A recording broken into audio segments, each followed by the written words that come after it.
Whoa, what is going on out there, horror fam? What is up, everybody? What's going on, Everybody. people? What's going on? Who all do we have in here tonight, huh? Everybody. Everybody. Let me tell you something, Everybody's man. here. Hey, I see people saying, Brian Perry saying it snowed in Indiana today. It snowed here. Our first snow of the year. First snow of the year. Yes, we immediately ran outside and played in it. You have to. You have to, right? All right, I want to know who all's in here. I want to see some hands up, baby. I want to see some hands up. We got SJM in here. We got Hammerhead. We got Billy Judd. We have Mike Snadwell. Yo! We have JK. Where's JK? I don't see him. Where? What? Oh, well, there he is. Jeez, JK just sliding right on in there. We got Hello Queen Harley. Nice. We have never seen her in here, have we? Well, Hello Queen. Welcome to the Horror Fam. You can never grow old. You can never die. You're now one of us. Welcome home, baby. Google gobble. Google gobble, baby. We have Michael Paul. What's going on? Michael Paul. Oh my goodness, look at that. Michael Paul in the gym getting it done. We got our protein shakes right here in hand, Michael Paul, literally. Woo! Man, we got Indy in here. We got Shroom Tripper. Shroom Tripper made it. What up, Shroom Tripper? Ready. Man, oh man. And let me tell you something. Tonight's topic. Let me get this music out of here. We're going to have to get the music out of here for this. So get it out of here. Tonight's topic, y'all are in here for a very special stream because we have some announcements coming up. But tonight's topic, nice topic, is the coveted list we have all been waiting for. This is the peak of journalistic integrity right here. Pinnacle. This is the pinnacle because Variety released their list of the top 100 best horror films of all time. Now I know you were all waiting on this. You were waiting for validation, right? To see if you were right or wrong in what you enjoy. We had to wait for Variety. We needed their validation. We are finally going to get it tonight, horror fam. We are going to find out whether or not our favorite horror films are even any good. Okay? Right? They might be terrible. They might be terrible. Those movies that we love so much, we might have been wrong. So this whole time we are going to need Variety to handle this for us, and either make all of our dreams come true or just kill us all. We'll see, but that's what we're going to do now. The thing is, I have looked over this list. I just looked it up today. Anna, I'm going in blind. Has not, and all I'm going to say is this list number one. None of these lists are ever any good. No. Ever. Like the lists like this have been coming out always. Before the internet, they were in magazines. Yeah. Now it's just the magazine's website. This list, they're always terrible. This list is no exception. You are going to be shocked, but I'm going to tell you what's even worse than that. I'm going to tell you what's even worse than that. What? These people play their hands. These people. Yeah. Yeah, these people, they're not hiding anything, man. You're going to know what type of people wrote this list. Mm-hmm. And there are, I didn't go through some of them, but of course there's one I had to read. And I'm going to tell you now, there's some comments and their analyzations of some of these movies are just analyzations, whatever you would call it. Yeah, I love it. No, go for it. Are off the charts. Yes. And I'm not talking in a good way. See, Maddie Man picked up what I was throwing down. What do you mean, these people? You're going to find out what type of people wrote this list. I love it. Very quickly. There is one comment in particular that I just find pure vitriol. Ooh. That it's going to disturb you. Like this comment's actually, to me, it's disgusting. Ooh. But fun. But I'm just going to say this. This is our little intro before we get into the list and everything. I'm just going to say this. Have you ever been to a party I've used this analogy before. Uh-huh. But have you ever been to, we'll say it's even it's a high school party. It's a high school party. Or Okay, college. smarty, So young people, yeah, they're on a budget. These people got a kegger. They are so excited. love it. And then you see some asshole show up and they have to have their 6-pack of IPA they carry around because they're too good to drink out of the keg with everybody. I love it. This is the type Makes of me people. want to tell you a story about my friend Kelly and I, but well, I've done it too. I've done it too. Well, not at a kegger though. I've done it too. You know, you show up, but I showed up with some Bud Light with a friend. Like that's what we wanted. We showed up with some Bud Light. And we walked around with our own case all night, going to different parts. But to be fair, it was not a kegger. Right. We were going to different parties throughout the night. Yeah. We were walking through the town, college. But I'm saying these people very specifically are very pretentious. Oh yeah, well, very pretentious. It's variety, but yeah. Yeah. Look, Brian Perry's got some good news for us.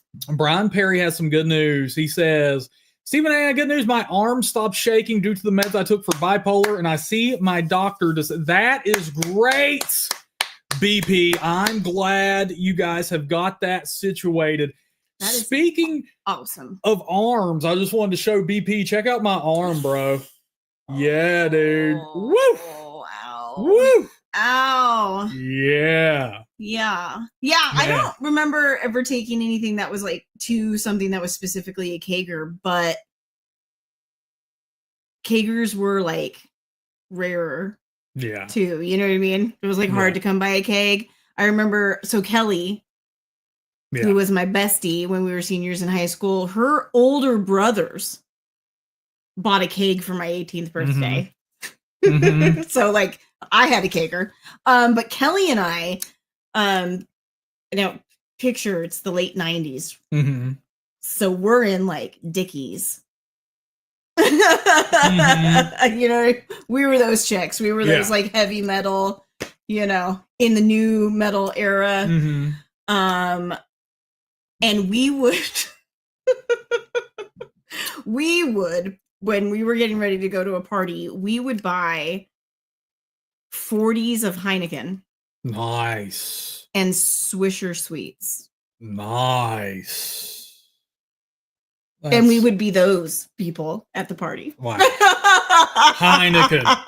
Oh my God. Of course you did. Of course you did. Oh, sometimes we would get a 6-pack of, oh God, what were they called? They were the ones that looked like little barrels or bullets and had the bumblebee on the inside of the cap. That's Mickey's. And yeah, sometimes we would do a 6-pack of Mickey's. Woo. Now Mickey, look, Mickey's I can appreciate. But Heineken, come on. Jesus. Dude, I mean, it was 1998 and we had a lot of growing So you up were so you were pretentious too. Is that what you're saying? We had a lot everything was about the like joke of it. Everything. Like Kelly and I, our like personality revolved around like, is this funny or not? Yeah. Instead of a purse, I carried a Monkees, the band, the Monkees, a Monkees lunchbox. Yeah. That's what I carried for my purse. Mm-hmm. There you go. I'm with Hammerhead. Give me some Pabst Blue American Ribbon. You know, I don't think I've ever actually had a Pabst Blue Ribbon, but no, that's not true. I have because because a few years later, a different friend and I got really into going to professional bull riding. There you go. And you got you some PBR, baby. And we would. There you go. That's all you need. Anna's hyped. Just everything was about like the humor of stuff. Dude, I want to get to this. We were weird, okay? You are weird and pretentious. We've got it. This list is going to suit you. Dude, this was like the internet was a baby. So most of your interaction had to be live and in person. Yeah. And so you did shit to make stuff. Of course. Interesting. Yeah, of course. Maddie Man saying, yeah, that arm is how a lot of horror movies begin. I was actually looking at it the other day, and I told Anna I look like the chick in the Evil Dead remake before she cut her own arm off because the demonic plague was coming over her body. Yep. So all 5, Anna. Yeah, Jamie Hart, baby. There we are, great baby. Yeah. All right. So Indy says I'm so young. When I graduated high school, I'm talking about having graduated high school in 1997. Yeah. Thank you. Yeah. Thank you. I'm glad. Come on now. I'm glad you think I'm young. Yeah. That's awesome. We got Jamie in here. Jamie snuck in, baby, and somebody else Jamie. snuck in. Gory Tiger snuck in. Zim Zam Flim Flam snuck in. All 5, Anna. All 5. Okay, now look. Now look here, baby. JK want to know, how did that happen? So that happened because I've had blood taken two times a week, and I've had an IV. But the first person I went to could not find a vein, oddly enough, because everybody can find a vein on me on the first try.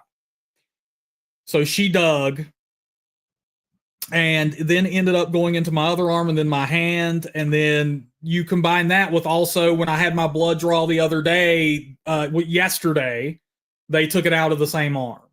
And just that arm has been just getting hammered, man. Yeah, so they missed or Chad said they missed a vein, didn't they? Dude, they didn't just miss the vein. They missed the vein and then dug around thinking that would be a good way to find the vein. Yeah, that was on the day of the biopsy. The biopsy, yeah. That happened. You might want to turn your computer on to monitor us because I don't know what's happening here with I'm right here. Okay. So I don't know, like the internet things,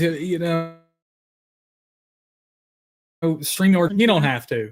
Are you sure? Yeah, I'm sure. Good. So StreamYard's been a little bit so keep me up to date in the chat. Let me know what's going on if the stream drops. But yeah, so that's from. Looks pretty gnarly. I will admit. Yeah. So here's the big announcement for tonight. There is a new Talk Horror merch design that just dropped an hour. I don't even think it was an hour before the stream started. Not even an hour before the stream. Nope. An hour ago right now, I think. But here we go, my friends. This is the limited edition Christmas 2024 Talk Horror t-shirt design. I don't think Are you ready to see it? I don't think anybody's even ready to see this. This is incredible. This is my favorite design we've had, that apart from, we'll say, the classic logo. Okay. Here we go. Here it is on a hoodie, my friends. There we go. This is the brand new Talk Horror Christmas 2024 design. Yay! There it is, up close and personal, baby. Wow.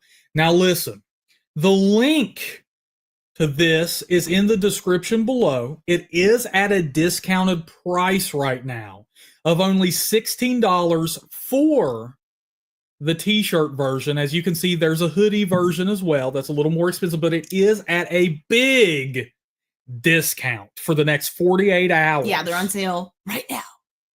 But this is your Christmas 2024 Talk Horror design. Lovingly called Reagan's First Christmas. Reagan's First Christmas. It's baby Reagan. It's baby Reagan, baby. Chad already purchased his, baby. Let's go. Yay! Let's go. Chad, of course, the first one. Always. Hey, and he was willing to buy an Exorcist t-shirt. I can't believe it. Dude, Max, it comes in white. Comes in white, bro. And when you go to that page, Chad got it in red. I love it because Anna was thinking of the big design that we're going to show tonight being against red. Yeah, I like it on because red. She loves it on red.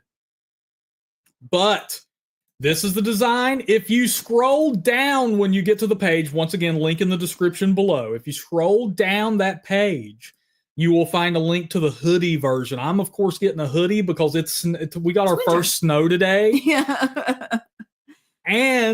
But it shows everything else that it comes on. Mm-hmm. You can get it on a sticker. Yeah, you can get a sticker. Phone case. I think a Christmas whatever ornament. you want. Christmas ornament. But look, here's the deal, baby. Here's the deal. While Santa Steve brought you this, I also have to take something away to balance the nature.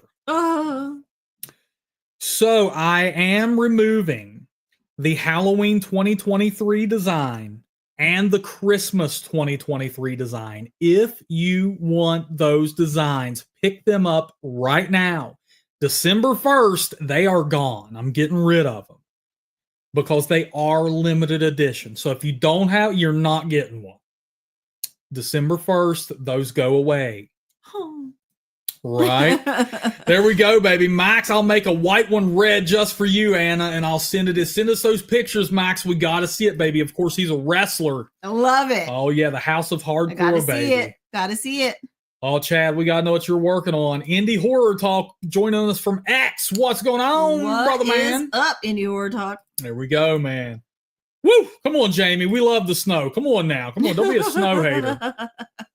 I love the snow. Blaine also kind of hates the snow. Blaine, you don't go outside, Blaine. Why don't you like the snow? Blaine, you would, if you lived here with your true parents, you would like the snow so much more. Mm-hmm. Because we have so yeah, don't we? We do. We went out and played in it immediately today. We build snowmen. We build snowmen. We build igloos. Mm-hmm. We make snow angels. That we do. That we do. All right, one more announcement, and then we're going to get on to the list. The next announcement is thus. The members-only stream is typically the last Friday of every month. Right. Unfortunately, this month we have Thanksgiving, which is going to conflict with it. And I don't want to mess up y'all's plans. So the members-only stream has been moved to tomorrow at 5 p.m. Eastern. We're going to be talking about the movies that we, as the Horror Fam, are thankful for. So if you want to come on and chat with me, I'll drop the link in the chat tomorrow. You're more than welcome to come on video and give me a movie that you are thankful for. So there's that. Now, we are moving on to the list of Variety's top 100 best horror movies of all time. And Chad, I can't wait to see your design, bro. All right. Here we go. Chad, I'll let you pick one movie you're thankful for and one horror movie you're thankful for, and you can tell me. And the members can too tomorrow at the stream. Here we go, my friends. The 100 best horror movies of all time, according to Variety. Okay. So how this is going to work, we're just going to scroll down through these. Okay. Some of these I haven't even seen. Okay. And when we see one that sticks out and it's worth commenting on, we'll talk about it. Okay. Roger that. Here we go. Okay. Number 100, Repulsion. I've never seen it. See, and yeah, that's going to be a common theme with this list. Like I said, pretentious people who don't actually watch movies. They just want to show off, and instead of showing you a good list of good horror movies, they want to show off how fucking smart they are. You know, we're smarter than you because we watch obscure stuff. But Jamie Hart's Repulsion is amazing. You're going to see 99, Suspiria. Why is that so low on the list? Dario, what many would consider to be Dario Argento's best film, and he is a legendary horror director, and they put him at number 99. Weird. So, yeah. Weird. 98, The Devil's Backbone.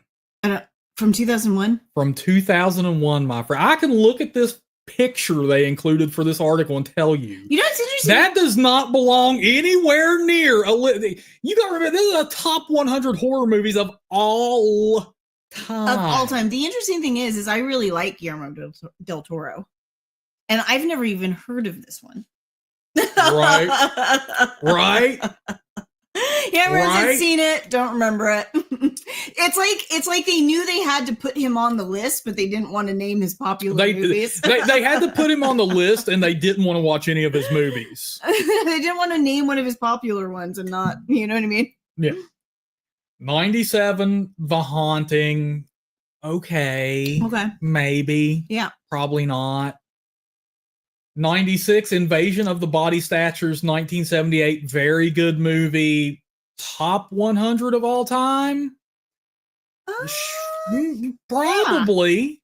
Yeah. And this is probably low for it. Yeah, I was going to say, I think this is low for Invasion of the Body Snatchers. Yeah. I think it's one of those that I would say is kind of an important horror film. It is. But anyways. 95, Dead Alive. Now I hate this movie. I know. You like it, you enjoy it, but would you even consider this to be one of the top 100 best horror films of all time? Probably not. There's no freaking way. No way. No, I probably I like this ain't the best because I do really enjoy horror comedy as its own like subgenre, but I think there are so many that are better than Dead Alive. So no. Dude, I wouldn't even put this as the top 100 horror movie of this year. Jamie saw it in the theater and it was glorious. People love this piece of shit and I don't like it. Like it's unbelievable to me. Like I don't. Oh, you know what? It's too British for me or something. I don't know. Jose came in when we didn't say hi to Jose, and he ordered a t-shirt. And Jose ordered a shirt? Yeah, and Indy said she just ordered a shirt. Yay! Merry Christmas! Wow. Wow. So that's awesome. Thank you, Indy. And thank you, Jose. I'm going to mark Jose. He said he ordered a shirt. Where was that? I mean, I think so. I might be making that up. I think you're making that shit up. No. Oh, you scroll so fast, I can't. Well, yeah, because I have a super fast brain. Such a fast brain. Jose, okay, well, no. Go. You had just gotten to where, like, okay. Love this movie. Okay, so up. I guess we could just ask Jose. That's what I was going to do. But you're like Jedi mind tricking the scrolling. You're mind tricking me by just Jose. Did you Jose? Did you order a shirt or is Anna insane? But either way, thank you, Indy, so much. I hope you enjoy the new. I would love to see a picture once you get the shirt. I would love to see it. Heck yeah. And she said shirts, plural. What did you get, Indy? Jose! Yes, baby! Got him a shirt. Jose's going to be styling and profiling, son. Jose's going to be styling. What did you get, Jose? Oh, man. Indy loves her merch. We love our Indy.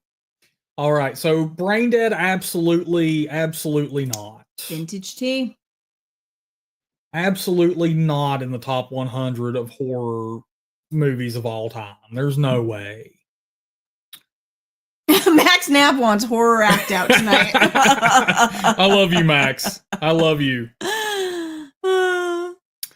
Oh, man. Hammerhead says he has 3 shirts already and no money. Come on, Hammerhead. We know how that goes. Well, Stevie Claus. All right, so at number 94, Event Horizon. Timeout. Isn't Event Horizon a movie we all like to make fun of? Like, I didn't know if anybody considered Event Horizon a good movie. Am I thinking of something else, or is that accurate? I think you're thinking of something else, because from what I remember, Event Horizon is good. Is it? Okay. So I might be thinking of something else, because it is an era. If I remember right, of, because I haven't seen it in a long time, but if I remember right, it's in the future, obviously. I mean, look at it. Oh, no. But like a spaceship returns, and like the whole crew is dead on it, and it looks like it went to hell and back, literally, or something. Okay. If I remember right. So if that's not the movie you're thinking of, then you're, I mean, no, but it was an era of a lot of everything was happening in space. Yeah, of course. It came out in like the 90s. Yeah. 97. And like, I think, did it come out around the same time as Solaris? Because Solaris is really good. I don't think so. Oh, I thought they came, I don't know. So by mixing it up with something. If I remember right, Event Horizon is good. Should it be in the top 100 horror films of all time? Probably not. Okay, so JK also says I'm not thinking about the right movie. Yeah, JK, I bet you and I are thinking about the same movie. I don't know. But anyway, 93 Cat People. What? At 92. The Human Centipede 2. Whatever. Now, this isn't, let me tell you something. This isn't even the original Human Centipede, which I could argue, like, it wouldn't be in the top 100 of all time. I could not, there's no way I could argue that, but I can assure you it is better. The original Human Centipede is a million times better than part 2. The Human Centipede 2 is one of the worst movies I've ever. This is in my bottom 100 horror movies of all time. I mean, it just is. This is a horrible movie. No. Just no. Yeah, keep going. Yeah, I'm with Indy. Has anyone actually watched any of these? Chad's like, what? Hammerhead's poop. Yeah. 91, Dead of Night. There's like 600 movies called Dead of Night. So, whatever. A Page of Madness. Never heard of it. From 1926. But I have a problem believing any film from 1926. It's a Japanese silent film from 1926. Jose has seen all of these so far. That's awesome. Chad said Magic did this better. Oh, no, you might be talking about the last one, right? Because I saw the dummy. Yeah. He's talking about the last one. What's up, Sarge? What up, Sarge? Max is come on. Horror of Dracula at 89. Okay. All right. Whatever. That's fine. Blood Feast at 88. I'm not familiar. Okay. Right. The Vanishing at 87. Yeah. Village of the Damned. Okay. The 1960 version at 86. Okay. I can get on board for that one. At number 85, we have Reanimator. Interesting. I mean, I love Reanimator, but I'm fully aware of what Reanimator is. I just want you to know that Reanimator, a movie that we really like. This is a really good movie. We really like this movie, right? Mm-hmm. It is. Where the hell was it? It's 7 places away from the Human Centipede 2. From the Human Centipede 2. It is only 7 spots higher than the Human Centipede 2. I mean, to be fair, if I was making a list of the 100 best, not my favorite, but like the best horror films of all time, I'm not sure, to be fair, I'm not sure Reanimator would make it on that list. Because it is, anyways, go ahead. Well, that's a problem I have as a horror fan. Like, yeah, I know there's a difference. There are movies I love, but I know that are bad. Right? Like that's the like I can't sit here and tell you. I'm not going to sit here and tell you Slaughterhouse deserves to be on this list. Like that's not. Yeah. I mean, come on. Yeah, but I can't. You're right. Like.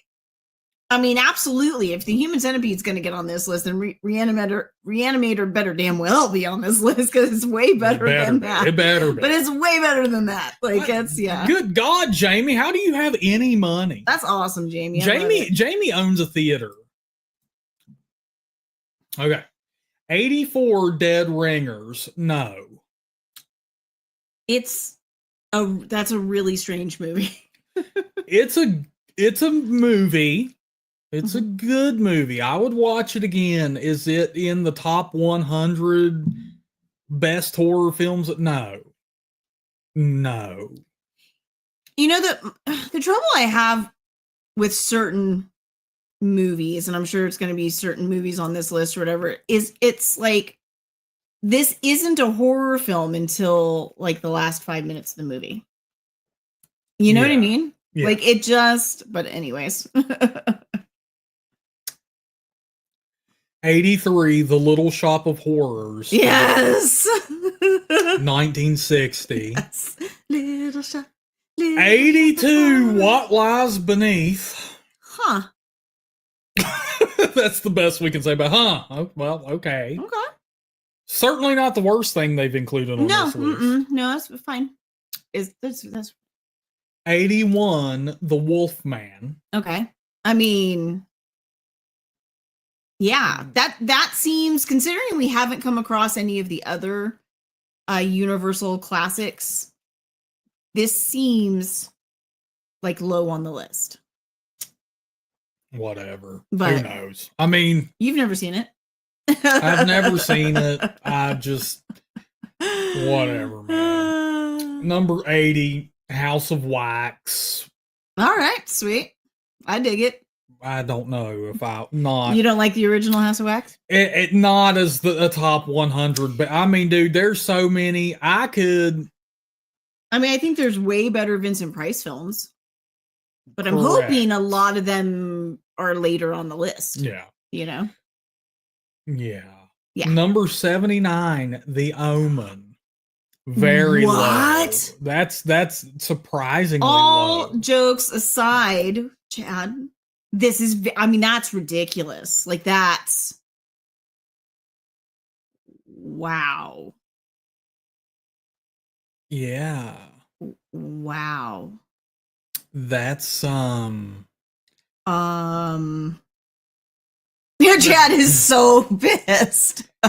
That's, that's I don't know where I would put it. But it wouldn't be. I like The Omen, but seeing it in the same category as some of these other movies is very disturbing. That's. Number 78, Angst. Angst beats out The Omen. Okay. I've never seen it. Have you? No. Nope. But it exactly. I think that's my point. No, but it beat out The Omen. I've never even heard of it, let alone seen it. Number 77, The Blob Yes. from 1958. I mean, for God's sake. Gotta love it. Put the remake on here. You don't like the original? It doesn't stick out for me. Okay. The remake does. Yeah, but it sticks out. The remake sticks out for you for different reasons. Kevin Dillon. It's Kevin Dillon. Number 76, I Walked with a Zombie. Bum, bum, bum, bum. Number 75, The Descent. Okay. Yeah, Hammerhead says Blob is boring. Remake is better. Brian with the remake is better. Jose likes the Blob. The Blob is a great classic. There you go. There you go. I love The Descent. I love The Descent too. It could very well make it in the top 100. Yeah, This is, and they go in them damn West Virginia cave systems. Jamie saw the remake of the Blob in the. Oh, Jamie! Oh, Jamie! This is shocking. That is way too low. This is shocking. Number 74. Yeah, that's A Nightmare on Elm Yeah. Street. Yeah, that's way too low. Chad, go see The Descent. It's really good. This is the most, is it my favorite slasher? No. But damn if this isn't one of the most creative. It could be the most creative of the slashers. Oh, yeah. Wes Craven did for sure. something absolutely incredible. Yeah. With this movie, and you got to think, after Halloween, you had slasher regurgitation. Yeah. And then in 84, in the middle of that, he releases something that is totally different and just creates an iconic character. Yeah. In the middle of all that other bleh. It's interesting because It's the only, if you want to call it a slasher, it's the only slasher that has ever scared me, ever. I do not think slashers are scary as a genre. I think they're fun. Dude. I love them. They're so much fun, but they are not scary. The Nightmare on Elm Street was terrifying. It's very unique. It's very creative. And Yeah. his characterization is on another level. Yeah. In this. Like I said, I'm not saying, yes, thank you, Indy. Freddy was like nothing we had ever seen. Like I said, I'm not saying we all know Friday the 13th is my favorite slasher. It is. I mean, that franchise. That's my favorite slasher franchise. Yeah. A Nightmare on Elm Street at number 74 is far too low. Far too low. Yeah, that's wild. And Maddie, man, I don't think Black Christmas even makes this list, if I remember correctly. Okay, we'll get to that. That's horrific. Okay. Number 73, Blood for Dracula. What are they just gonna name every Dracula movie? Number 72, Creature from the Black Lagoon. I love it when the cheesy classics make it onto the list. It makes me happy. Number 71, Hostel Part 2. It cracks me up that they keep listing like the sequels for these.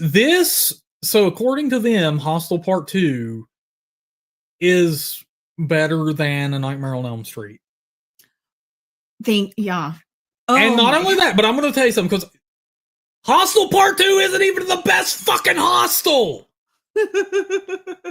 Hostel Part 2, I can watch Hostel Part 2 and dig it to a degree because Lauren German is in it. To a degree. But it is not objectively, like I said, it's one of those things where I can sit there and be like, it is not as good as the original. It's just not. Yeah. It's not. This is not a good movie. It's not a good movie. Night, Max. Now, good night, Max. Enjoy Friday 13th Part 3, brother. Hey, watch out for that stick, man. Don't let it hit you in the head when he's hanging up them clothes. You know what I'm saying? Go get you some orange juice and some peanuts and watch with it too, Max Nap. And it's interesting. Some of these, like, and the horror fam is really, really great about pointing this out, because I get hung up on the fact that a movie made the list at all. And you guys are really great at pointing out like what it beat. And Hostel Part 2 beat The Omen. Hostel Part 2 beat A Nightmare on Elm Street, and it beat The Omen. And this isn't even the best Hostel movie, for God's sake. And we're still at 71, so imagine how much. I'll get ready. Okay. Number 70, The Wailing. Have yet to watch it. Yeah, I know we're supposed to. We haven't watched it yet. 69, Near Dark. I've heard of this. I've never seen it. We watched it. We did? This is the one with Bill Paxton vampire. Oh, this is great. I don't know. It's not beat The Omen great. It's not beat the original Nightmare on Elm Street great. Near Dark is cool, but it's not on the level of some of the films before it. Yeah. Number 68, The Sixth Sense. Okay, cool. It was great. 67, Possession. Okay. 66, The Babadook, for God's sakes. The Babadook, for God's sakes. It shouldn't beat The Omen or Nightmare on Elm Street or anything like that, but I like this movie a lot more than you did. So. You did. I did. But top 100 of all time. I don't know if I'd say top 100 of all time, but yeah. Yeah, but it's probably better than Hostel 2, give me a break. Or The Centipede 2. Get out. Number 65, The Incredible Shrinking Man. I don't know. Like, the only thing with The Incredible Shrinking Man is I know my mom and all her siblings love that movie. So it might be an era thing, right? Like, number 64, Planet Terror. I like this movie. Top 100. Better than The Omen? I love that's your catch-all. Planet Terror, I really like, but it is not better than some of the other. You know what I mean? It's just a good perspective to have. Dude, Chad, I hope this vein stuff ends soon, bro. I mean, like, it doesn't bother me, but good God, the digging around and shit, just like, whew, I feel like they're going to mess up and give me a horrible infection. Dr. Jekyll and Mr. Hyde at 63. Okay. Indy, I highly suggest Planet Terror. It is a really good movie, very action-packed. Number 62, Gremlins. Very good movie. Very good movie. Oh, I love that movie.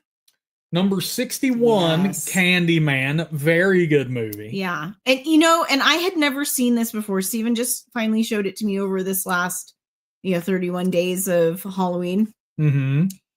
And I am shocked and appalled that people consider the original Candyman a slasher. It's not. But that's a conversation for a different time. and rest in peace, Tony Todd. They had no clue when they made this list. Poor Tony. Yeah. Number 60, Funny Games. F no. This doesn't. I don't even know what that is. Oh my God. It's okay, but it is very annoying. Like, it's an annoying movie. It's annoying. Okay.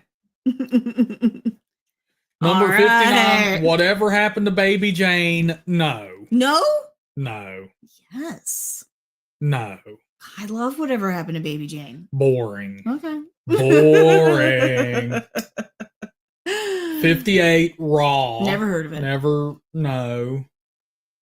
57, Peeping Tom. Dude, wildly underrated. I think it's fantastic. So, yeah. Yeah. Peeping Tom's good. Yeah. Peeping Tom's good. I don't know if it's I can see an argument. It's really good. Yeah. The Fly at number 56. Okay. Good movie. Really good. I think it's far more of a horror film than the last Cronenberg they put on this list. Yeah. Yeah. Number 55, The Cabinet of Dr. Caligari. Okay. Number 54, Let the Right One In. So good. Very good movie. So good. Very good movie. Let's see here. Jose, take care, brother. Jose is peacing out. He's went to dinner and a movie, now almost home, ready for some anniversary. Jose, happy anniversary, my friend. Enjoy the rest of your night. Hey, yes, and wish your partner a happy anniversary from the HorrorFam. Yeah, please. All right, let's see. Yes, Let the Right One In, number 54. JK very good. Agrees with me about Peeping Tom. Peeping Tom is good. Peeping Tom is good, and it's horrible what happened to that poor director. Yeah, for that movie. 1,000%. Yeah. Yeah. Okay. Yeah. Number 53, Eraserhead. I just love the look on your face. I've never understood the hype. But that's just me. Right? Number 52, Blood and Black Lace. I have never heard of that. I wonder if it's good. Who knows? 51, Irreversible. Oh. Now, I just showed Anna this movie. Oh my God. A few months ago, over the summer. Yeah, Maddie Man, Eraserhead is horror. Yeah, I don't think Irreversible is either. Irreversible is not a horror movie. Yeah. It is, look, Irreversible is one of those movies that I think is good, but it's not, it's good for its gimmick. It's good for that it's kind of a movie that happens in reverse. Yeah. But top 100, but that's it. Like, it's not one of those that you're going to rewatch every year. It's not one of those that you're going to tell your friends and family, this was so good. It's good for the gimmick. And then once you've seen it, it's like, well, okay, I've seen that. I'll watch Irreversible again before I die, I'm sure. but it's not the top 100 best horror film of all time. It's just not. No, and it's that's kind of that's troubling. Anyways, let's move on.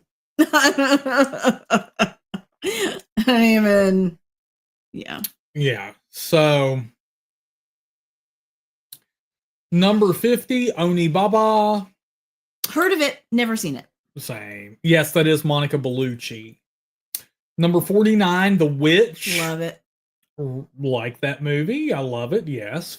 48, The Birds. Love it. 47, Godzilla. Yes. Godzilla. And I guess this answers your question, because we've had this debate before. Is like big monster movies horror? Are monster? Yes, they are. Okay. Number 46, The Thing. Nice. Very good movie. I'm surprised they put it that low. Usually The Thing is one of those buzzword kind of thing. Like, oh shit, that's top 10 material. Yeah, that's weird that it's number 46. But this list is bizarre. So this list is very bizarre. It'll be interesting to see what their top 25 is, or their top 10. Their top 5, their top 3. All I'm going to say is you aren't ready. I'm not ready. I'm clear. I'm not ready for the top 100. When you see a Nightmare on Elm Street, The Thing, The Omen, all this stuff, Let the Right One In, and they're, like number 80. Yeah. You're like, holy shit. What? I mean, it's like when The Omen is as low on the list as it is. It tells me anything goes. I'm about to see anything. Number 45, The Invisible Man. Oh my god, and it's that lady from The Bride of Frankenstein that we hated so much. Oh god. Okay. Yeah. 44, Manhunter. Ooh, okay. I still have to get you to watch that, because I think it's better than The Red Dragon. Yeah. Like, significantly, personally.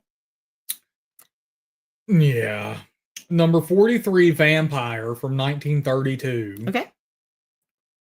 Number 42, 28 Days Later. Okay. Good movie. Yeah. Number 41, The Devils. Like, I'm seeing just a lot of shit that I've never even seen or even heard of. Where's in some instances. Briggs when we need him? I feel like he would love this list. But it's like, I can tell you that these people are just adding shit because they're pretentious. It's like, what in the fuck is this movie? I've never seen it. I've never heard of it. Yeah. Like, it's so obscure that you thought you were an elevated, you have elevated intelligence, you're elevated in your sophisticacy, These are fellow sophisticates. These are fellow sophisticates. Like, they're just throwing obscure shit on here so they sound intelligent, and it's like, no. Number 40, God no, Bride of Frankenstein. I told you, though, people love this movie, and I don't get it. This is actively restaurant water. Like, this is... it's highly chlorinated. This is IHOP water right here, dude. Like, this is horror. This movie sucked ass. See, Hammer said Bride is great. People love this movie. It sucked ass. We just didn't. Number 39, Quiden. Okay. What? Number 38, Freaks. Okay. 37, Deep Red. Profondo Rosso. Profondo Rosso. Dario Argento. 36, Hereditary. Okay. This is another one of those movies that isn't a horror film until the last 5 minutes of the movie. I said what I said. IHOP is awesome, JK. The water is like, it's tap water from anywhere else. JK, so yesterday, my doctor's appointments have me in a time loop, or a time warp. Yeah, yesterday we went to IHOP, right? Yeah, he had his CAT scan yesterday morning and had to fast leading up to it. So we had a late breakfast at IHOP yesterday. Yeah, IHOP's, let me tell you something though. IHOP has really great pancakes. They are really good. They're so good. But their burgers are just as good. Yeah, their burgers just are as awesome. Good. Yeah, IHOP is really good, dude. And yeah, that's kind of why I was throwing that, because I drank the water, because I got water, and it was so just not good. So that's kind of why I was throwing the shade at IHOP. Yeah. But yeah, IHOP is really good, man. Yep. But yeah, Hereditary at 36. Yeah, whatever. Wow. Invasion of the Body Snatchers from 1956 at 35. Okay. Holy God, Evil Dead 2 at number 34.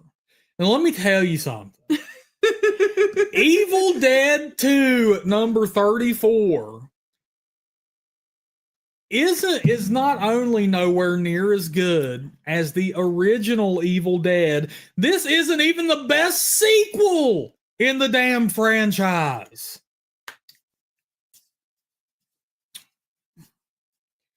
Number 33, M. I've heard of it, but I've never seen it. Number 32, The Night of the Hunter. Huh. I've seen that, oddly enough. Yeah. I've got some Robert Mitchum fans in my family. I don't think I thought of it as a horror film. You know what I mean? It's my boy right there, Blainsky. Yeah, Hammerhead's like, that's a thriller. It's right? Right? Like, okay. Let me tell you something for all you Evil Dead lovers, okay? Army of Darkness is better than Evil Dead 2. Evil Dead Rise is better than Evil Dead 2. As is the Evil Dead remake. Oh, the Evil Dead remake is so good. So, yeah. Number 31, Ringu. Yes, nice. Number 30, Eyes Without a Face. I don't know this movie. I just know the song by Billy Idol. Eyes Without a Face. 29, The Phantom of the Opera from 1925. Okay. 28, The Wicker Man. They have the wrong one on this list. We all know you want the Nick Cage one on this list. Get out. Number 27. This is one that's going to piss me off once we get later into the list. Oh, because of what's higher on it? Because of what's higher on. Number 27, Dracula from 1931. I think it's interesting because one of the things I don't like about Frankenstein from the 30s and Bride of Frankenstein is what trash adaptations of the book they are. Yeah. Dracula is a much better adaptation. Much better, dude. Much better. Much better. I mean, it's very romanticized, but it's still a much better adaptation. Yeah. And I just want you to know the chat has erupted with not the bees! not the bees! The bees! How'd it get burned? But yeah, come on, Dracula. Okay, good. Number 26, The Innocents. Another one I've heard of and haven't seen, so I don't know what to say. 25, Scream. Look, I know Scream really reinvigorated the horror genre, but especially the slasher genre. It is not better than the original Nightmare on Elm Street. It's not. No fan of it will ever convince me that it is. Get out. It's not. Scream is good. Scream is really good. I like Scream. And yes, it reinvigorated the genre, but like I said, when A Nightmare on Elm Street came out, it came out in the middle of that slasher regurgitation, slashers everywhere. Yeah. And did something completely different, something completely unique. Scream is the same regurgitated stuff we got in the early 80s. Yeah. And throughout. Yep. So, yeah. It's 50. Blaine, I love you so much.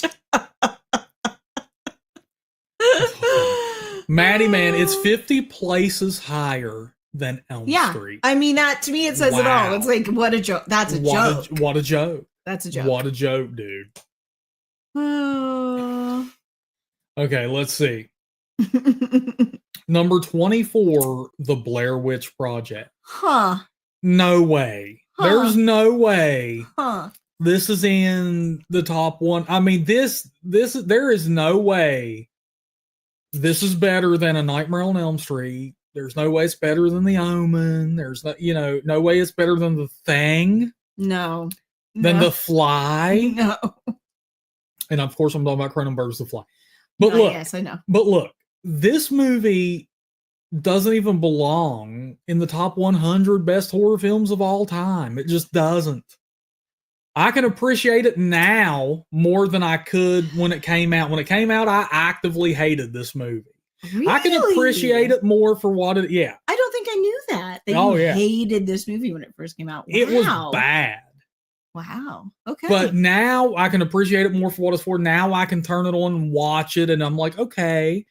And of course, growing up in the woods and stuff like I do, like I enjoy it more for that, but it's not in the top 100, let alone better than a lot of what we have seen.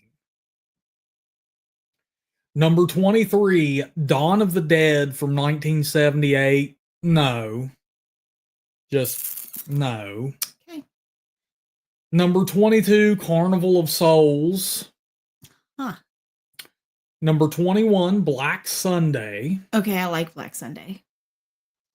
Number 20, Get Out. Get Out. Get Out. I mean, I'm not, and that's not even, to me, it's the same conversation we just had. This is not better than the ones higher on this list. It's not. It's not. This is so overrated. It's not even funny. Yeah. It's not even funny how over. And I feel like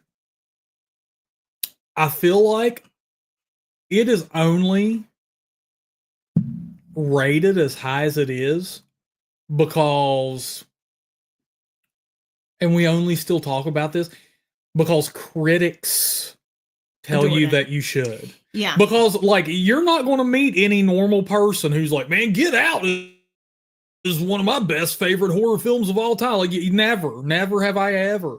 Like in this chat, like I mean, there's some, Indy's like the first one I've ever said that says I love Get Out, but I feel like Indy says she loves Get Out. That's what I'm saying. Oh, like okay. she's like the first I've ever seen, but it's like I think Billy Judd likes it too. But yeah, I'm with J.K. Like it's so political, and it's that I feel like people felt like if you didn't like it, you were racist or something.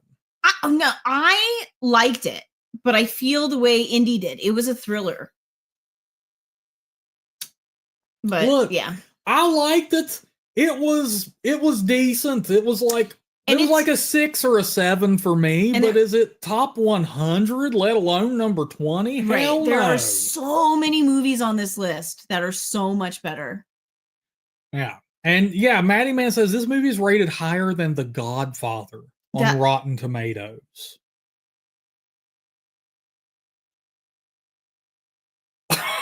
You broke Anna. Yeah, that literally short-circuited my brain for a minute. Like I had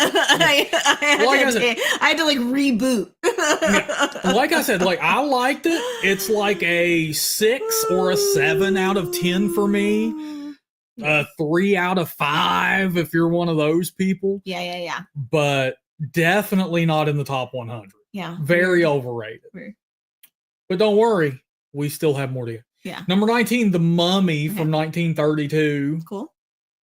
I don't see Brendan Fraser, so that's a no. I think it's interesting that it's higher than Dracula, but it's okay.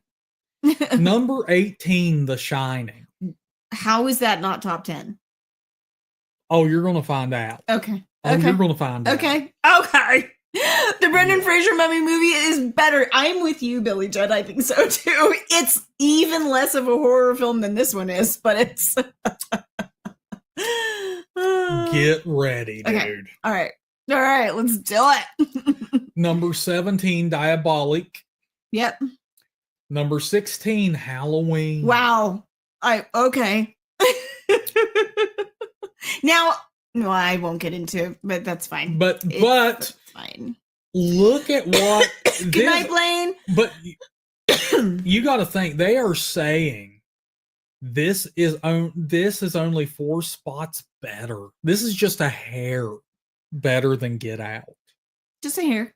Just a smidge. Number 15, Don't Look Now. Oh, I haven't seen this, but I've seen Briggs's video about it, so that was enough. Now, here's where my huge problem lies. One of them. Okay. Number 14, Nosferatu. Okay. A horror film that's ranked higher than Dracula. This movie ripped off Dracula so bad that Bram Stoker's estate sued to have this shit, and they destroyed Nosferatu. Now, copies of it have survived, clearly. This isn't even its own damn thing. Yeah. And it's the number 14 best horror movie of all time? Yeah. Like, no, hell no. Yeah. What a joke. Indy says it's painfully long and boring. God. Number 13, The Silence of the Lambs. I love that movie. Number 12, King Kong. No, absolutely not. I love King Kong. You can love him, but he doesn't even come close to top 10. Yeah. Number 11, Alien. Yeah, that's rough because that would be top 10 for me. So that's close. At least it's close. So here we go, Anna. We're going to break the top 10. Yeah. The top 10. Got it. Top 10. Carrie. Okay. Interesting. No. Interesting. No. Interesting. Yeah. This ain't even the best. This ain't even the best Stephen King adaptation. This ain't even as good as the book. I was about to say, I can't believe this beat The Shining. Like, I can't. And it's nowhere near as good as the book. It's not. But I like this movie. Yeah. We love Carrie. But for God's sakes, Anna, have you seen Pet Sematary? Have you seen Misery? Yeah. Yeah, Misery, I feel like the way they chose to adapt Misery made it far less of a horror than everything you've told me actually happens in the book. I feel like the book is much more still, horrific. Yeah, Carrie is not top 10. It's absolutely, yeah, that's why. I mean, I could name stuff all day long, but, hell, 1408's probably scarier than Carrie. I mean, yeah. I mean, and hell, that came out, All right. Get ready. Okay. Number 9, Salo, or the 120 Days of Sodom. I feel like, what's funny is I feel like there are a handful of movies on this list, this being the pinnacle of them, where the people writing this list think it says something about them that they have to put these like shock horror movies on their list. You know what I mean? The Human Centipede 2 and Hostel 2. And don't forget Salo. Look. Pretentious idiots. But yes, look, man. I've watched the disturbing movies. Yeah, I've been on the kick. Yeah. I'm going to tell you now. Salo is one of those that are infamous only for one reason.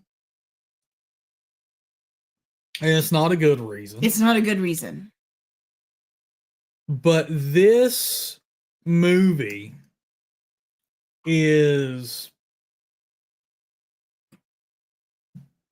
boring, number one. Mm-hmm. And if you're going to tell me, I mean, I could name so many other movies that are better, that are disturbing. I mean, hell, dude. Martyrs. You didn't see Martyrs on this list anywhere. No, and the interesting thing is like, so disturbing horror is not my jam. So I've not seen Salo, nor have I seen Martyrs. But I've read I've read them. You know what I mean? I've read the story breakdown. And Martyrs is by far a more fascinating like concept, and Martyrs is far superior to Salo. A Serbian film. If you want to talk about new disturbing, a Serbian film is better than Salo. Yeah. Well, and I feel like from what I understand about Salo is it's less of a horror film and more about the like torture and sexual degradation of children. Yeah. And I feel like, why is that even a film that's allowed to be made, let alone like something we're talking about in some highbrow magazine as being top 10 horror films of all time? It's like, well, I think it's because, like I said, you can tell if you just read a little bit of these descriptions on some of these movies, you can tell what type of people wrote these lists. Yeah. It's like, these are the type of people who, I mean. Everybody is so appalled, rightly so, about these P. Diddy parties or whatever. But we're going to watch a movie about a P. Diddy party and then call it one of the best horror films of all time? Get out of my life. I'm sorry. Yeah. Well, these are red in the face. Yeah. So these are the people who, billionaire bad, like, and that is their biggest thing. They just want to take away from this. Like, it's just, see, these billionaires are bad. They do things like this, like it instead of like the context of the movie. Number 8, Frankenstein. Hell no. Just look at that. Like, it's trash. It's trash. It's actively a bad movie. Like, yeah. And this is like literally the only film from the 30s, the like classic universe that I'm not giving. Like, if they had put it up at like 89 or fine, whatever. It is not top 10 horror films of all time. The only people who can say something like that are people who have never read the fucking book. You know what I mean? Because it's like you can't read the book and then watch that movie and be like, this is a good movie. No, it's not. Anybody that has any sort of third grade writing comprehension and reading comprehension will watch this movie and be like, well, that story is broken. Like, that is an actively horrible, shittily written screenplay and horribly directed. Like, it is not a good story. It has a happy ending. Hey, my show. I can compare whatever I want. Yeah. I'm gatekeeping 1,000%. Go read Frankenstein. It's awesome. You'll love it. Or if you don't want to read the book, which fine. Some people don't like to do that. Mary Shelley's Frankenstein is super close to the book and like portrays the themes and why the book was written and what the fuck they're talking about really well. Yeah. Like, really well. I don't know why that movie got shit on when it came out. Yeah, but it did. But see, like, yeah, and then Frankenstein the movie, it's like, in Frankenstein the movie, it's like the doctor who creates this monster who goes on like a rampage, whatever, and the villagers get upset. The villagers just come to the doctor and the doctor's like, well, shit, that didn't work. Let's kill that monster I let loose on everybody. Like, he gets no growth whatsoever. Like, there's no character arc whatsoever. Yeah. For Dr. Frankenstein. It sucks. Audition, absolutely not in the top 10. Not in the top 100. Absolutely not. Weird, but it's their weird, like, I don't know. Like I said, number 6, Night of the Living Dead. I mean, to be fair, it like kind of created an entire genre. So okay, I don't know top 10 though. What do you think? Yeah. I like Indy though. She's like, you can literally have someone read it to you if if you need to have that done for you guys. Yeah, JK saying audition was super disturbing. I'm conflicted about that rating. It's yeah, come on. Yeah, good. Come on. Top 10. Number 5, Rosemary's Baby. No. like I said, like I only watched this for the last 5 minutes. Other than that, it's boring and just no. I mean, we talked about this on Overrated when we did our show on overrated horror films. Like it's I think it's overrated. Yeah. Number 4, Jaws. Okay. Love Jaws. Yeah. I can see that in top 10 for sure. Number 3, Psycho. Okay. Number 2, The Exorcist. Okay. And whatever. Like I can, what beat it though? Let's just skip to like what beat it. But this isn't even the disturbing part. Okay. This isn't even the disturbing part. I'm gonna show you what beat it, and it's absolutely not correct. Okay. It is not correct. Number 1, the Texas Chainsaw Massacre. It's like, you know what's funny is I didn't even notice that this hadn't made the list yet. Yeah. Right. Which is weird because, the poster's right there. And I didn't, but that's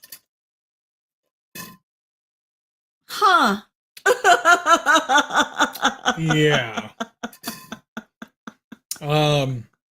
So they're saying I'm so confused by this list, guys. I'm so confused. That the Texas Chainsaw Massacre from 1974 is the greatest horror film of all time. Wow. It is not. Roxy W agrees with the number 1 pick. I mean, sometimes it is some people's favorite horror film. It is, and that's fine. Yeah. It's fine. It's I love the Texas Chainsaw Massacre. This ain't even the best one in the franchise though. The remake is. This one, no, it doesn't deserve to be number 1. It didn't do anything that is creative or inventive enough to be number 1, and it wasn't made well enough to be number 1. It has one of the most insufferable characters of any damn movie ever in it. Yeah. Like Franklin's damn temper tantrums are just off the charts. But Hammerhead, you will never make me feel bad for comparing a movie to its book. Part of what makes a movie good or not when it's adapted from a book is how good of an adaptation they did. So it's a perfectly reasonable argument. Well, it is. I mean, I see, of course, movie is its own medium and stuff. Absolutely. But you have to have a worthy adaptation. That is the big question when a lot of these movies come out. Well, was it a good adaptation? Are they going to be able to adapt that to the big screen? A lot of people were worried about that with the It 2017 readaptation and stuff like that. So you have to but it is also the director makes choices.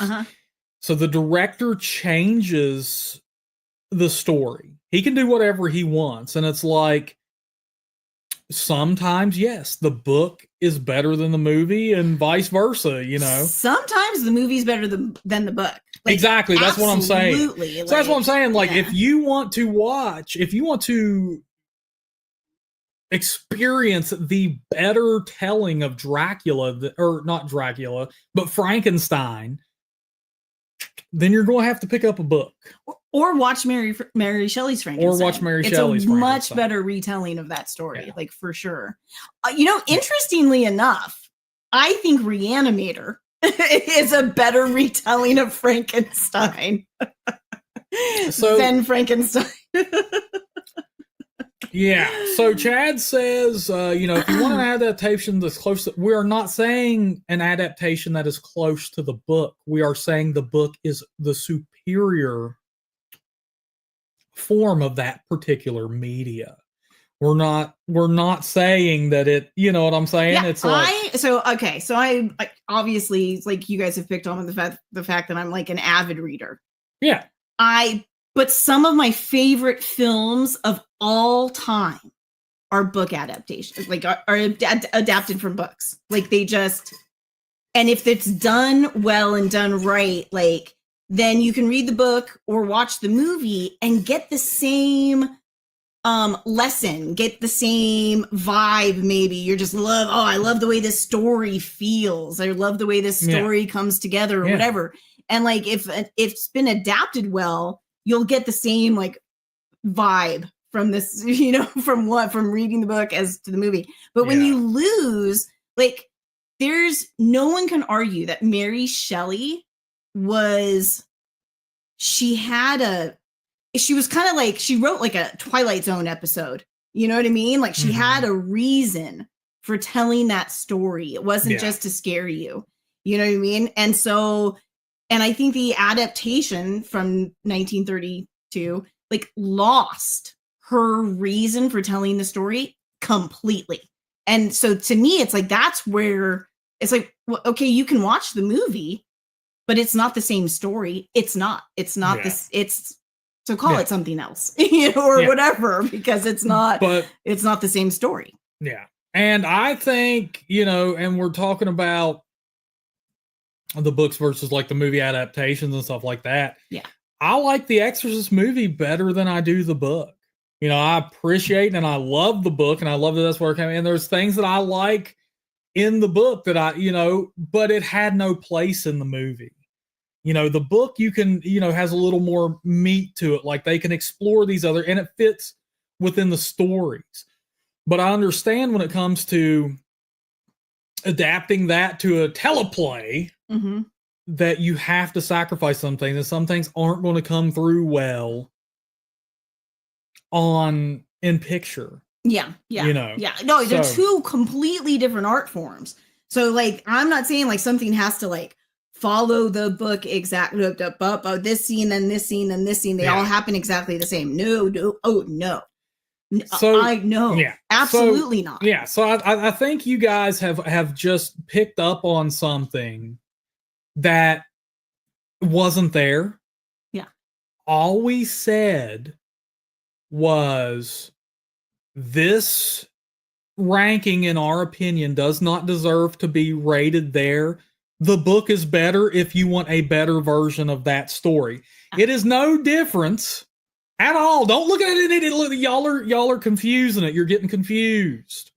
Don't look at it as any different from when I say, Evil Dead 2, it's not even the best sequel in that franchise. Right. Like, that's all I'm saying. Like, if you want a better version of the Evil Dead story, watch the original. Then I'm saying watch something. That's all I'm saying. So we're saying, like, if you like Frankenstein as a character or want a story, or you like, the book's better. That's all we're saying. Yeah. Like, it's not. And I don't say that about a lot of things, but that's all we're saying. Like, it's not. And it's just a coincidence that we went through it, because we didn't say that about The Shining, if you'll notice, but we did say it about Carrie. But even that, The Shining, Stanley Kubrick's The Shining is vastly better than Stephen King's story. Like, but if anybody had been curious about why I said that about Carrie, it's the end. Like, I like the end of Carrie better than I like. It's a bummer that it's not the same, right? It's almost like once you know, well, then they shouldn't list movies that are adapted from books. Yeah. If you don't want to talk about, is it as good as the book, or did they do the book justice, which is really the only question, then they shouldn't get to include movies that are based on books. Yeah. I mean, that's, this isn't a list of books, but this is a discussion. Yeah. we are going to discuss horror films, and some of these horror films happen to be derived from the written word. Yeah. From the page, as it were. It's just that I think it's a legitimate reason for not liking a movie. Yeah. Right? Like, there's, well, to be fair, I think I just don't like it is a legitimate reason for not liking a movie, right? You don't need a reason. You can just say, I just don't like it. But I think it's like, it took a shit on the book is kind of a legitimate reason to not like a movie. But yeah, so we're just saying, like, man, if you know, it's no different than us recommending a horror movie, or it's no different. Like, it's just look at it as that.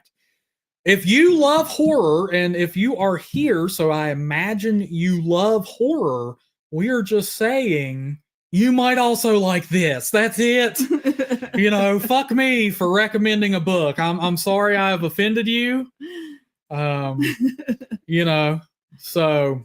I know, Chad. Poor Shelley Duvall. Oh my God. She did. But if you watch interviews with Shelley Duvall, like I've watched interviews with Shelley Duvall since then, and on that said, it looks like she's being tortured and all. She talks about how much she loved it and how much she was great friends with Stanley Kubrick and all this. Yeah, like, you know, it doesn't sound like something she lamented or, you know, or just, you know, she felt like that was the downfall of her mental health was because, you know, she didn't ever blame it on that from what I could say. Yeah.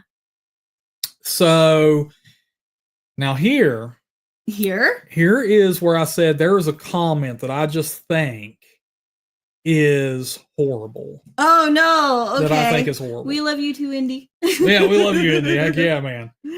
So at number 2. Is The Exorcist. Okay. And of course, they made a comment that you just is horrible. Out of the entire thing here, like they go, like, because I was like, okay, well, I just want to know what their breakdown of the movie is, like what their praise is. Yeah. For putting it in the second place position, like I wanted to hear their praise and kind of the breakdown of things. Okay. Which they do. Okay. Until the very last sentence. Oh no. Okay. That somebody who has some feelings had to insert. Oh, okay. Okay. Do you want me to read you the whole thing, or just read you the last sentence? Read the whole thing so it's in context, you know? Because Here we go. Let's do it. Here we go. Let's do it.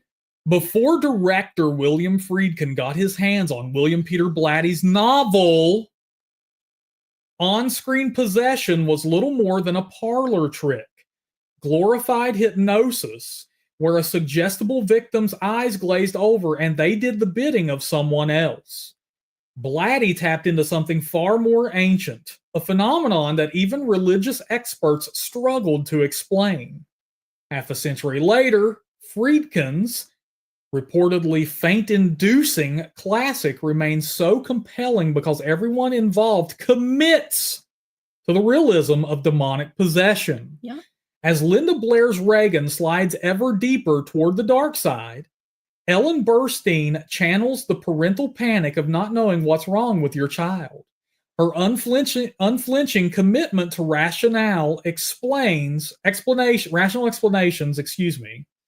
sets up the unhinged, bed-levitating, head-rotating shenanigans ahead, such that the sight of an arteriogram feels every bit as traumatic as Reagan projectile vomiting. It does. Oh, yeah. The evil feels extreme, but also believable. In this day and age, would you trust the Catholic Church to fix it? That is right here. After all of that, that is the last sentence of, in this day and age, would you trust the Catholic Church to fix it?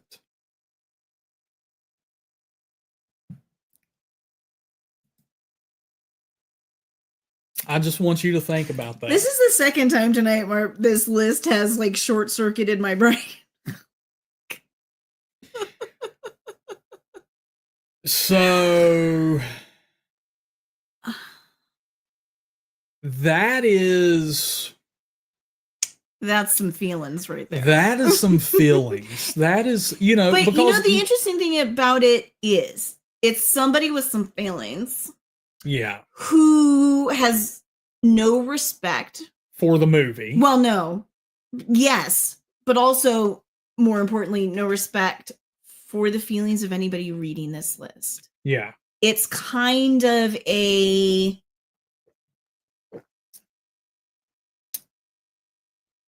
what it's hard. I can't I'm struggling to explain what I mean by that. Like it's like when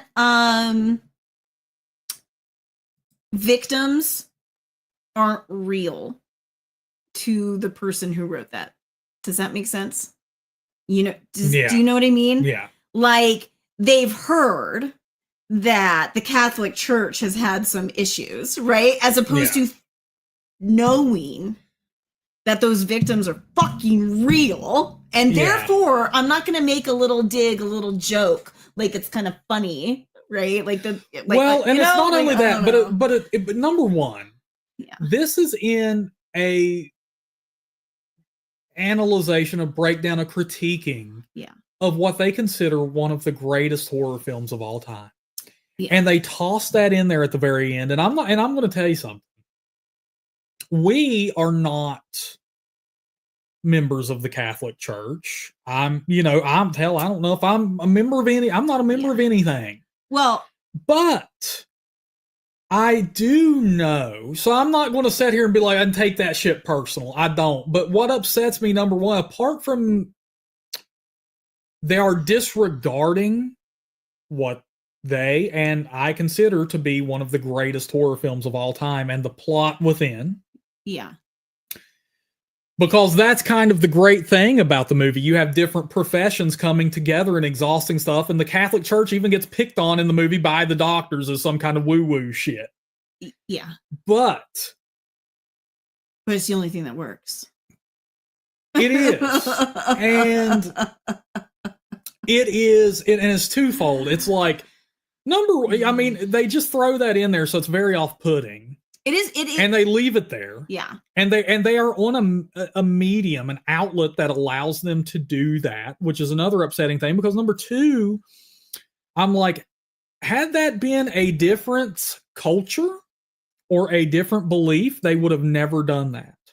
Yeah. Well, that's what J.K. says. Would they get away with that if they were, poking at a different religion? And the answer is absolutely not.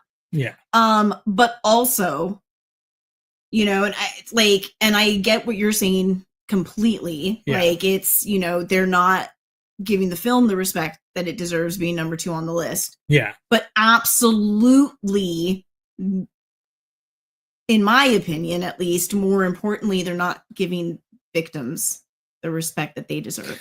Because it's a weird place to just drop a jab, right? And so it's like, if you were possibly a victim, and you're reading this list, do you need that little poke at the cat? Yeah. You don't. Yeah. No, absolutely, no, you don't. And number 2 and number 3, really bothers me a lot. That. I know what they're getting at. They're getting at some of the controversy, like you said, that the Catholic Church has faced, and it's legitimate in those instances. Yeah. But that exists. They are very easy to pick on because it's like whoever's because the problem was massive and widespread. Well, easy to pick, but listen, they're easy to pick on. They wouldn't do that to anyone else. But that exists in every profession as well. That is a human thing. That is a human problem. That is not, teachers get in trouble for that, the same thing all the time, but they're not allowed to demonize teachers. Yeah. Apparently they're allowed to, and number, and it's just a human thing to me. And I thought that was I was just like, cause I look, I know a lot of you guys thought like, oh, Steven's going to be upset. They didn't put his favorite horror movie of all time at number 1. I'm like, I don't agree with number 1. And of course I would put my favorite horror movie at, objectively. Look, my favorite horror film didn't even make the list. Poltergeist didn't even make the list. And I haven't even brought it up. But there's a lot of other movies that didn't make the list either. But I'm reading through this and I'm like, well, I just want to hear their breakdown and praise for this, because they did put it at number 2, and then that was the last sentence they chose to use in this article. I'm sorry. And I told you that you could tell the type of people who put this together by some of their descriptions on these movies. Dude, I knew just by some of the films they included before we even got here. Like I said, you know, Human Centipede 2, Hostile 2, and then Salo. I don't understand someone who would include. So there's a writer who wrote this list who included Salo and then dared to make a jab at the Catholic Church. Right. Well, and didn't even see the irony. Like, didn't even. Well, see I told you why. The irony. I told you why.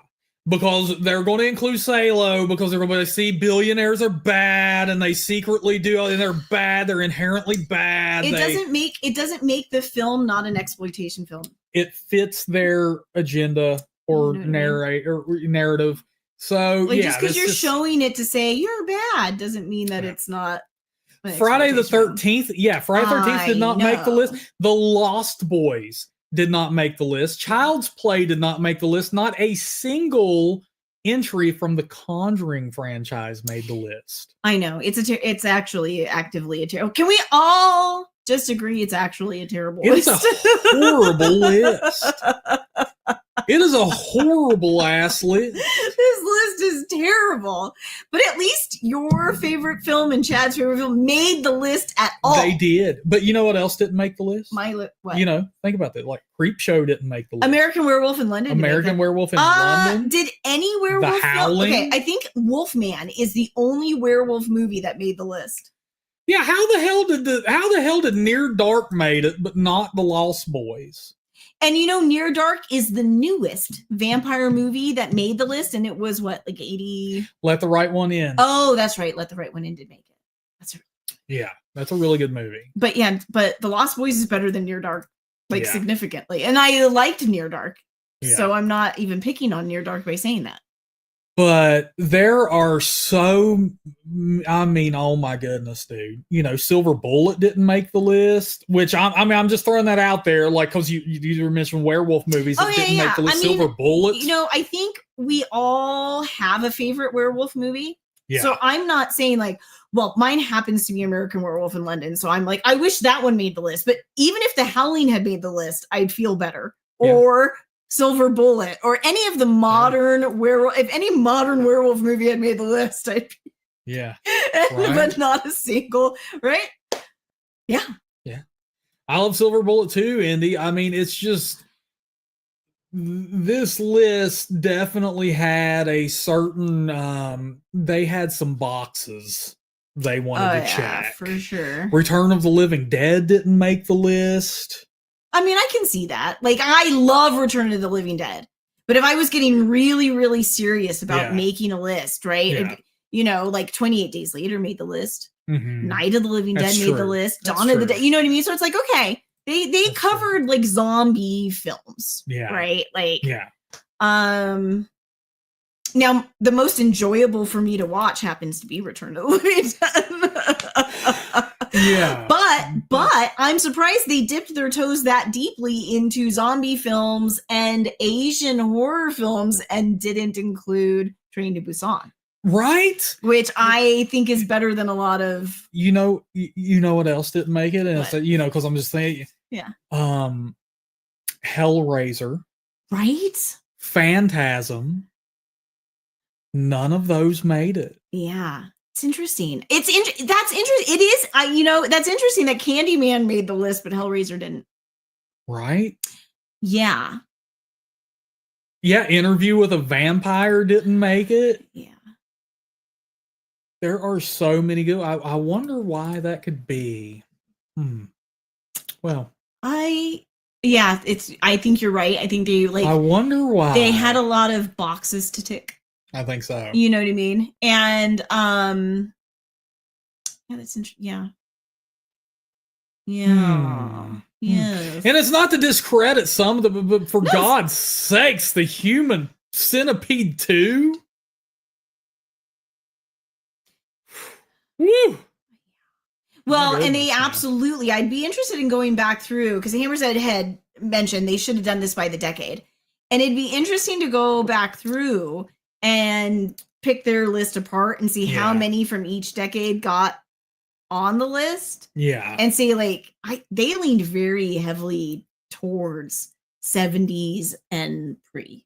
Right? Like 70s and before are very heavily represented on this list. And you know, I did just want to tell everybody, because we're gonna start wrapping it up, because we have a lot to do. We have a members only stream tomorrow, so we'll get some last minute questions and comments going. I hate to snap to that. It was such a hard cut. That's fine. But I mean, the whole thing has been very discussion-y. But we have to, because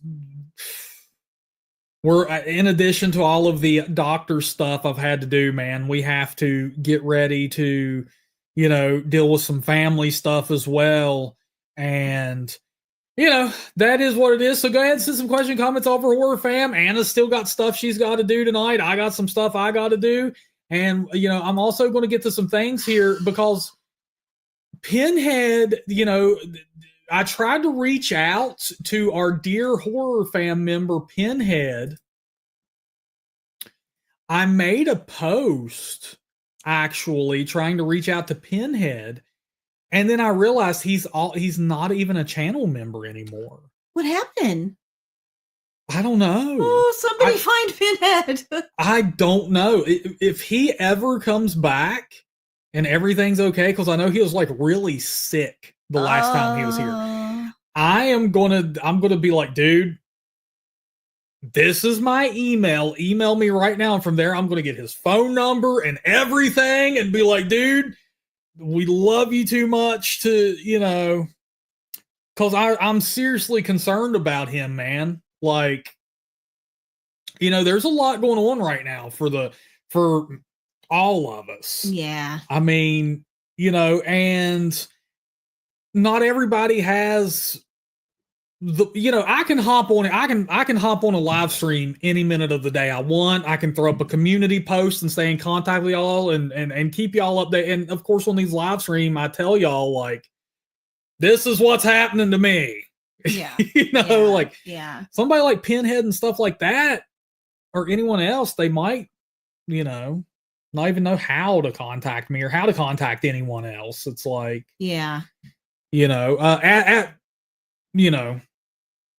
at a moment's notice. So we never know what could happen. And plus you're involved. So if something would happen to me, then you would pick up my phone or, and you never know. So, like, super worried about that guy. Yeah. So no clue, man. Yeah. Thank you, Indy. Sending you both all love and strength that you need during this time. Thank you so much. Yeah. Oh, you get the heart going. Yeah, that's for Indy, baby. Yeah. Oh, and one for BP. Yeah, we gotta get BP going, man. BP's sent us our love. Thank you, BP. Thank you, BP. Lift me up where we belong. That's for Hammerhead, baby. Where eagles fly. Yeah, baby. Yeah. Yeah. So, yeah, we'll get to some last minute questions and comments. Indy, man, thank you for ordering the shirts. She got 2 Christmas sweatshirts. I'm going to be rocking mine. I'm getting the, should I get the hoodie or should I get the sweatshirt? Oh, that's tough. What do you think, HorrorFam? Hoodie or sweatshirt for me? Don't forget that you are, one of the things we're doing over Thanksgiving is decorating our own Christmas sweatshirts. Yeah, we are. Mine's going to be super sweet, though. I found some stuff today I'm actually going to put on mine. So, So don't forget that those are crew neck. That's true. Yeah. And Jose, thank you for picking up the vintage tea, brother. Really appreciate it, man. Really appreciate it. Horror fam strong out there in the world, man. I love and to Chad, know. We know that you got yours too. Thank you, Chad. Yeah, thank you, Chad. Everybody saying hoodie. The problem is, I think I have only one sweatshirt, and the rest I've just chosen hoodies. I love, so I'm like, oh, but yeah, I might have to rock the hoodie again. I might just have to do it. I might just have to do it. Hoodies look so cool. Yes, thank you, J.K. Brian. We are all so relieved to hear your good news tonight. Yeah, dude. Yeah. Yes. Oh man. Yeah, so that we're just hanging out, man. Send us some questions and comments. We'll get to them. If you want some Thanksgiving movies to watch, I did write down, I think everybody should check out Son-in-Law with Pauly Shore. And I'm like 1 degree from Pauly Shore too, because I officially know people who went to high school with him. That's right. Yep. So also, now this is a movie I really like. Anna's not that much of a fan. She's going to watch it with me though. She has to, but she hates these kind of movies, even if they're a comedy, like where just everything goes wrong nonstop. Dutch. I love Dutch. It has Ed O'Neill in it. Yeah. I have a love-hate relationship with it because I love Dutch. Like, what a great character. Yeah. But yeah, I do like, it's kind of like those neurotic comedies we were talking about last week. Like, yeah. Like when it's just a constant, something is going wrong constantly. They're hard for me to watch. Yeah. It just makes me like, I watch movies to relax and enjoy myself and have a great time, maybe get scared, right? Like a good jump scare or, but when something is just like, it gets painful. It's like, God damn, dude, like I'm not having fun anymore. You know what I mean? Like this is not fun. It's endless. Yeah. Like, Now, Chad, I specifically was requesting mainstream only, but thanks killing, of course. I'm pretty sure Necro is going to make us all watch that together this week. Yeah. I introduced that. I made a monster, dude. Yeah. So Hammerhead, I hope that all goes well, man. I hope, you get this too. Dude. We know what that's like. Sometimes, Sleepaway Camp was I'm very with the people who wrote this, I'm very surprised they would leave off a movie like Sleepaway Camp. Right, seems right up their alley. And that is not me talking smack. That's being honest. Like, I'm amazed they didn't include that. JK would prefer watching Married with Children episodes, and we do. We do, dude. I love Married with Children. It's probably... I think I've revealed enough of like parts of me for everybody to pick on tonight, but I struggle with Married with Children because they're so mean to each other and it makes me sad. Yeah, she doesn't. Yeah.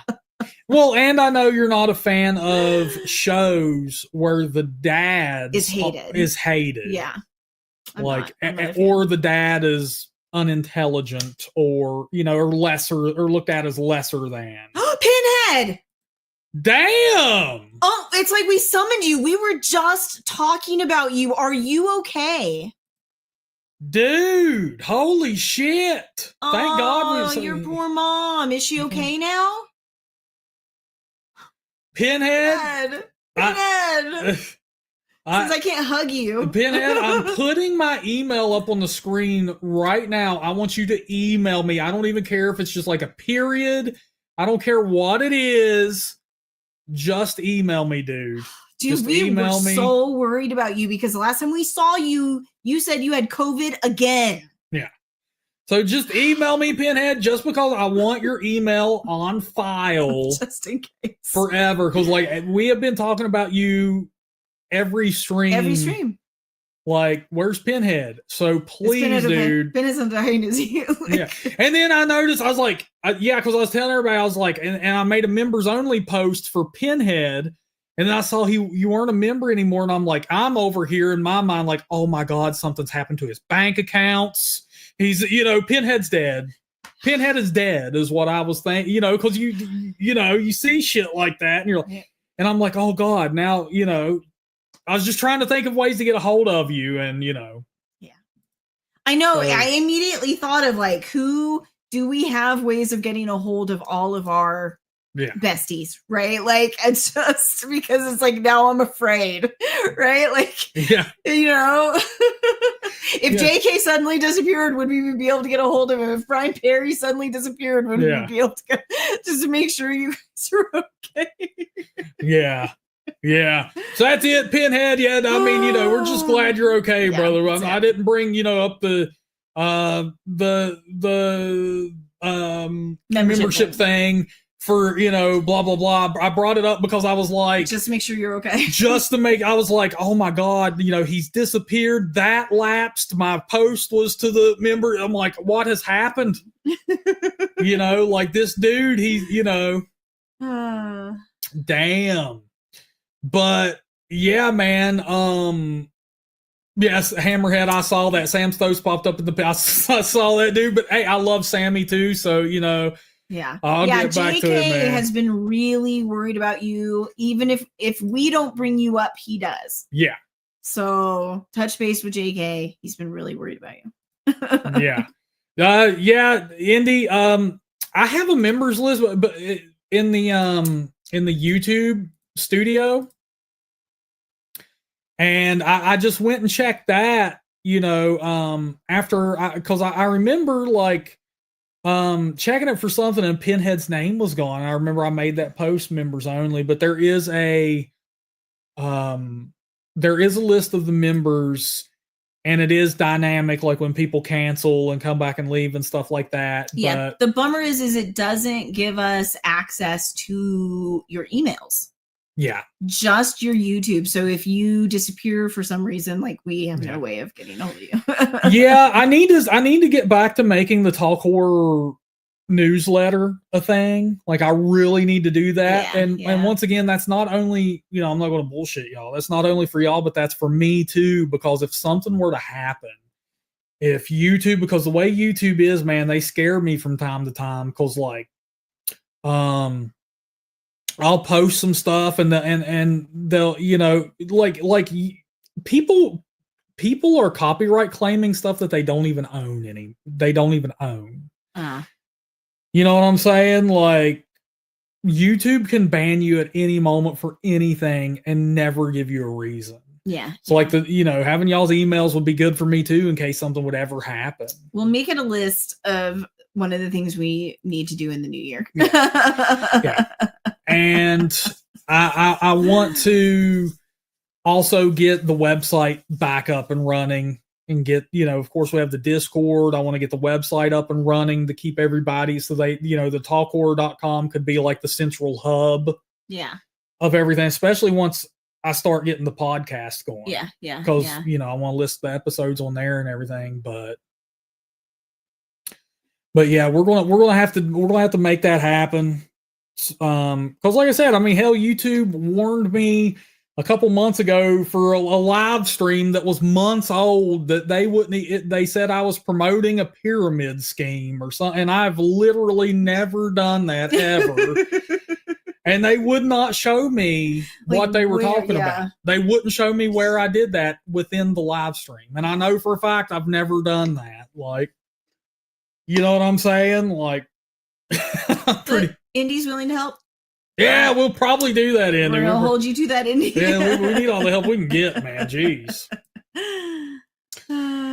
But all right, my friends. So tomorrow we do have a members only live stream. It will be at 5 p.m. Eastern Standard Time. I'm going to invite the members to come on and tell me a movie that you are thankful for and a horror movie that you are thankful for, and we'll just kind of chat it up and have fun. We have some new members, so it'll be cool if they come on and kind of introduce themselves. Yeah, that'd be cool. Yes, please, Pinhead. Please send that on over.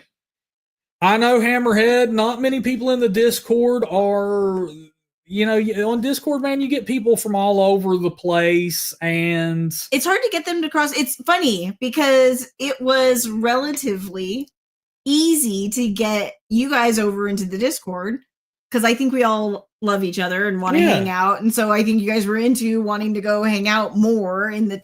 Yeah. But getting the people who find us on Discord to come in here. Nope. Yeah, they won't come, man. They're just like, no, hell no. But you know what, Brian Perry, I was about to say that, man. I love you, Brian Perry, and I appreciate you saying that. And I just wanted to tell all of you, like I said, tomorrow's the members only stream, and we're gonna have that. But I just want to tell everybody, if I don't see you, because I know the holidays are coming up, and that's why we're moving things around a little bit to kind of accommodate for you all and us. Just wanted to tell y'all that I'm very thankful for every single one of you. I'm very thankful for doing this. I'm very, y'all are diehard. You come in here every time. We talk, we bullshit. Sometimes, we have to, I had to mansplain Hammerhead and Chad a little bit earlier, but it's all, it's the same thing I would do if we were standing around a bonfire drinking PBR together. That's true. I just love you all, man. It's the same, that's just how it is. He's way nicer to you guys than he is to his friends in person. I am, man. So, Briggs, I got to torture him a little bit, oh, God. You and Farron crack me up, but we do. Yeah. We all have fun. We all have a blast. Y'all know how I'm the same on here as I am in person. I give Chad a rough time. I give Hammerhead a rough time sometimes, but I just hope that all of you have a great Thanksgiving and you all are safe. And just let me tell you something, man. Put all the bullshit aside, no matter what it is, and enjoy it, dude. If you're on a diet, you're not anymore. For Thanksgiving, just enjoy whatever makes you happy. So that's exactly, Chad. But that's all I'd hand you all night long. Even if you brought your own drink, Chad, I would just I'd open them and hand them to you all night long if we were around the bonfire. So, Chad, I brought you another PBR, dude. There you go, man. I know you love them. But there you go, Anna. Say your Thanksgiving message, and I want to say hi to Vile first, who just showed up. Hi, Vile. And then I'm grateful for how supportive you guys have all been through all this stuff going on with Steven, because it's been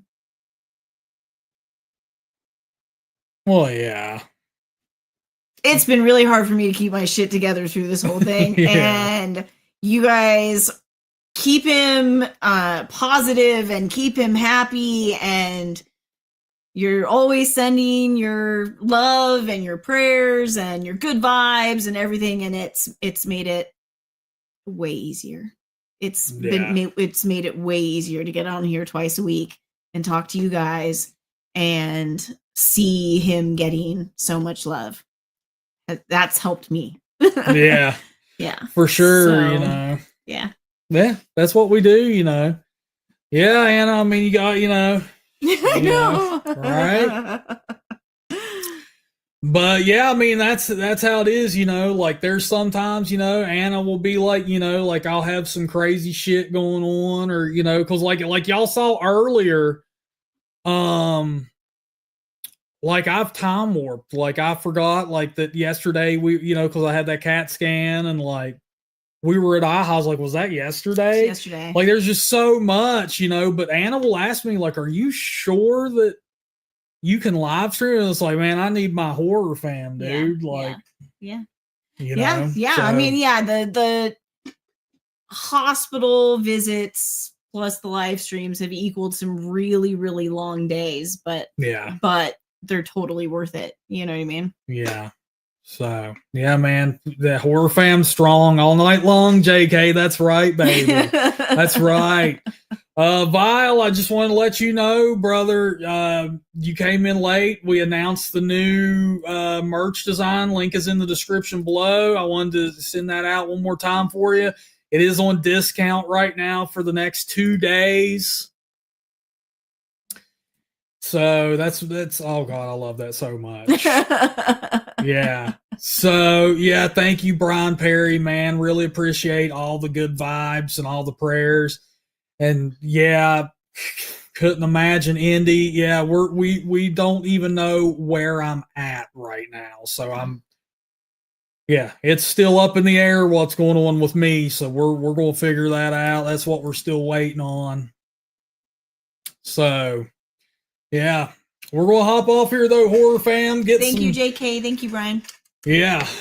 I do know that vial. I've already listened to it like 40 times on the surround sound in the vehicle through my, headphones and everything, just to make sure I hear it, in all the different mixy goodness. Max is back just to say goodbye. Oh man. Yes. Yes. And Hammerhead, reading is fun. I read every night. For mentals. If you come across something that I should read, please let me know, because I did finish my book and I need to pick up a new one. I need to figure something out. Right. If only Hammerhead knew that if I could get away with just reading all day, every day, then I would. Oh, she would. I would. She would. That's what I would do. All right, man. We love you all, horror fam. And until next time, look horror. Listen horror. Talk horror, my friends. Good night, everybody. We love you. We love all of you, man.